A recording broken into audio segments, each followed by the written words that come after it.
ದಲಿತ ಕುಟುಂಬಗಳನ್ನು ಒಕ್ಕಲಿಸುವ ಅಧಿಕಾರಿಗಳಿಗೆ ಹೇಳಿ ಧಿಕ್ಕಾರ. ಕೋಲಾರ ತಾಲೂಕಿನ ಮಟ್ಟಾಳ ಗ್ರಾಮದ ದಲಿತ ಕುಟುಂಬಗಳು ಒಕ್ಕಲಿಸುವ ಅಧಿಕಾರಿಗಳಿಗೆ ಹೇಳಿ ಧಿಕ್ಕಾರ. ಬೇಕೇ ಬೇಕು, ಬೇಕೇ ಬೇಕು, ಮಟ್ಟಾಳ ಗ್ರಾಮದ ದಲಿತರಿಗೆ ನ್ಯಾಯ ಸಿಗಲೇಬೇಕು. ಅವರಿಗೆ ಪುನರ್ವಸತಿ ವಸತಿಯನ್ನು ಕಲ್ಪಿಸಲೇಬೇಕು.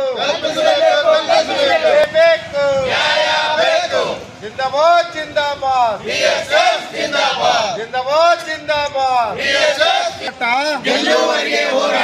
ಅದಕ್ಕಾಗಿ ಹೋರಾಟ, ನ್ಯಾಯಕ್ಕಾಗಿ ಹೋರಾಟ ಬೇಕೇ ಬೇಕು.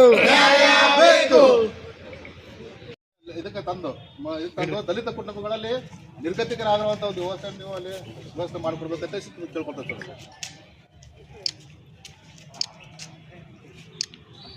ಓಕೆ. ವಿಜಯಪುರ ಜಿಲ್ಲೆ ಕೋಲಾರ ತಾಲೂಕಿನ ಮಟ್ಯಾಳ ಗ್ರಾಮದಲ್ಲಿ ಸುಮಾರು 12 ಕುಟುಂಬಗಳು ಏನು ಗೌಟಾನ್ ಜಾಗದಲ್ಲಿ ತಿಪ್ಪಿ ಒಗೆಯುವಂಥ ಜಾಗದಲ್ಲಿ ಶೆಡ್ಗಳನ್ನು ನಿರ್ಮಾಣ ಮಾಡಿಕೊಂಡು ವಾಸ ಮಾಡ್ತಾಯಿದ್ರು. ಅಂಥವ್ರನ್ನ ಏಕಾಏಕಿಲಿ ಅಲ್ಲಿರುವಂಥ PDO, ತಹಶೀಲ್ದಾರ್, ಪ್ರಭಾರಿ ತಹಶೀಲ್ದಾರ್ ಹಾಗೂ ಪೊಲೀಸ್ ಇಲಾಖೆಯವರು ಬಂದು ಅವರನ್ನು ಅಲ್ಲಿಂದ ಶೆಡ್ಗಳನ್ನು JCB ಮೂಲಕ ಧ್ವಂಸಗೊಳಿಸಿ ಆ ಕುಟುಂಬಗಳನ್ನು ಬೀದಿಗೆ ತರುವಂಥ ಒಂದು ವ್ಯವಸ್ಥೆ ಮಾಡಿದ್ದಾರೆ. ಹಾಗಾಗಿ ಅದನ್ನು ನಾವು ಉಗ್ರವಾಗಿ ಕರ್ನಾಟಕದಲ್ಲಿ ಸಂಘರ್ಷ ಸಮಿತಿ ಅಂಬೇಡ್ಕರ್ ಅವರಿಂದ ಖಂಡಿಸ್ತಾ ಇದ್ದೇವೆ. ಹಾಗೆಯೇ ಇವತ್ತು ಸಂವಿಧಾನ ಜಾರಿಯಲ್ಲಿದ್ದರೂ ಕೂಡ ಒಬ್ಬ ದಲಿತ ಕುಟುಂಬಗಳಿಗೆ ಅಲ್ಲಿ ನೆಲೆಸುವಂಥ ಒಂದು ವ್ಯವಸ್ಥೆ ಕೂಡ ಅಲ್ಲಿ ಆಗ್ತಾ ಇಲ್ಲ. ವಿಜಯಪುರ ಜಿಲ್ಲೆ ಡಾಕ್ಟರ್ ಬಾಬಾ ಸಾಹೇಬ್ ಅಂಬೇಡ್ಕರ್ ವಿಚಾರದ ಪ್ರಕಾರ ದಲಿತರಿಗೆ ಸಮಾನ ಹಕ್ಕು ಕೊಡಬೇಕಂತ ಹೇಳಿಂದ ಕಾನೂನಲ್ಲೇ ಇದೆ. ಅವರಿಗೆ ವಸತಿಯನ್ನು ಕಲ್ಪಿಸಬೇಕು, ಊಟವನ್ನು ಕಲಿಸಬೇಕು. ಸುಮಾರು 22ನೇ ತಾರೀಕು ಅವರನ್ನ ಅಲ್ಲಿ ಒಕ್ಕಲೆಬ್ಬಿಸುವಂಥ ಕೆಲಸ ಅಧಿಕಾರಿಗಳು ಮಾಡಿದ್ದಾರೆ. ಹಾಗಾಗಿ ಸುಮಾರು ಇವತ್ತು 15 ದಿವಸ ಆಯಿತು. ಮಹಿಳೆಯರು ಅಲ್ಲೇ ಒಂದು ಏನು ಗೌಟಾನ್ ಜಾಗದ ಶೆಡ್ ಕಿತ್ತಿದಾರಲ್ಲ ಅಲ್ಲೇ ಅವರು ಪ್ರತಿಭಟನೆಯನ್ನು ಹಮ್ಮಿಕೊಂಡಿದ್ದಾರೆ. ಇಲ್ಲಿವರೆಗೆ ಯಾವುದೇ ಅಧಿಕಾರಿಗಳಾಗಲಿ ಅಲ್ಲಿ ಬಂದು ಏನೋ ನಿಮ್ಗೆ ತೊಂದರೆ ಐತೆ ಅಂತ ಕೇಳುವಂಥ ವ್ಯವಸ್ಥೆಯಲ್ಲಿ ಕೊಡಲಾಗಿಲ್ಲ.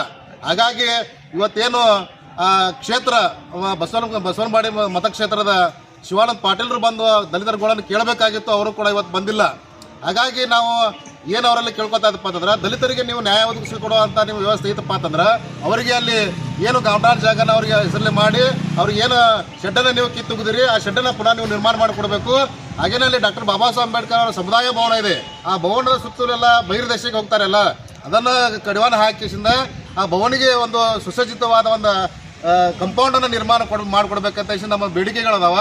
ಹಾಗಾಗಿ ಈ ಏನು ಶಾಂತ ರೀತಿಯಿಂದ ಪ್ರತಿಭಟನೆ ಅಲ್ಲಿ ಮಟ್ಟಾಳ ಗ್ರಾಮದಲ್ಲಿ ನಡೀತಾ ಇದೆ ಅದು ಉಗ್ರ ಸ್ವರೂಪ ತಾಳರ್ದಂಗ ಜಿಲ್ಲಾಡಳಿತ ನೋಡ್ಕೋಬೇಕಂತ ಅವರಲ್ಲಿ ಕೇಳ್ಕೊಳ್ತಾ ಇದ್ದೇವೆ ನಾವು. ಸರಿ, ಎಷ್ಟು ಕುಟುಂಬಗಳು? 12 ಕುಟುಂಬಗಳು. ಅವ್ರಿಗೆ ಇರಾಕ್ ಇನ್ನುವರೆಗೆ ಯಾವುದೇ ರೀತಿ ಸರ್ಕಾರ ಸೌಲಭ್ಯಗಳು ಪಡೆದಿಲ್ಲ. ಅವರಿಗೆ ಮನೆಗಳಿಲ್ಲ, ಜಾಗ ಇಲ್ಲ, ಏನೂ ಇಲ್ಲ ಇರಾಕ.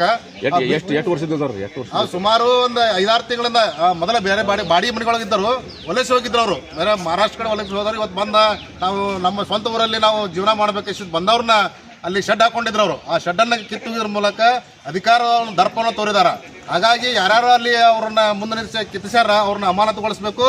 ಕೂಡಲೇ ಏನು ಜಿಲ್ಲಾಧಿಕಾರಿಗಳು ಸಮಾಜ ಕಲ್ಯಾಣ ಅಧಿಕಾರಿಗಳಿಗೆ ನಿರ್ದೇಶನ ನೀಡಿ ಅವ್ರಿಗೆ ಊಟ ವಸತಿ ಒಂದು ಕಲ್ಪಿಸಿಕೊಡ್ಬೇಕಂತ ಹೇಳಿ ನಾವು ಮನವಿ ಮಾಡ್ಕೊಳ್ಳೋಕೆ ಇಲ್ಲಿ ಬಂದಿದ್ದೇವೆ. ಇದಕ್ಕೆ ತಂದು ದಲಿತ ಕುಟುಂಬಗಳಲ್ಲಿ ನಿರ್ಗತಿಕರಾಗಿರುವಂಥ ಒಂದು ವ್ಯವಸ್ಥೆ ನೀವು ಅಲ್ಲಿ ವ್ಯವಸ್ಥೆ ಮಾಡಿಕೊಡ್ಬೇಕಂತ ಕೇಳ್ಕೊಳ್ತಾರೆ.